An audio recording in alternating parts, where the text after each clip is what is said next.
இந்தா இதில் 3 சாரி இருக்கு. 3 பேரும் ஆளுக்கு ஒன்றா எடுத்துக்கோங்க. எனக்கு இந்த பிங்க் வித் ரெட் காம்பினேஷன் தாங்க ரொம்ப பிடிச்சிருக்கு. அதெல்லாம் எனக்கு தெரியாதுமா, நீங்கள் 3 பேர் ஆச்சு, என்னைய விட்டுருங்க. அத்தை, நம்ம 3 பேத்துக்கும் அவர் புடவை எடுத்துட்டு வந்திருக்காரு. உங்களுக்கு இதுல எது பிடிச்சிருக்கு? உனக்கு எதுமா பிடிச்சிருக்கு? எனக்கு இந்த கிரீன் வித் பிங்க் தான் அத்தை ரொம்ப பிடிச்சிருக்கு. எனக்கும் இந்த கிரீன் வித் பிங்க் தான் நீ ரொம்ப பிடிச்சிருக்கு. ஐயோ, ரொம்ப நாளா எடுக்கணும்னு நினைச்ச கலர் காம்பினேஷன்மா.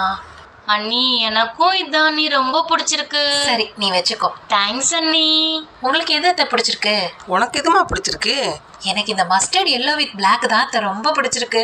நினைச்சேம்மா, எனக்கும் அதாம்மா பிடிச்சிருக்கு. அத்தை, எனக்கும் இதான் அத்தை ரொம்ப பிடிச்சிருந்துச்சு. சரி, அப்ப நீ வேணா வச்சுக்க. பரவாயில்ல அத்தை, நீங்களே வச்சுக்கோங்க. சரிம்மா, அடுத்த தடவை இந்த கலர் சரிம்மா, வாங்குறேன். சரிம்மா. யார்கிட்ட இப்படி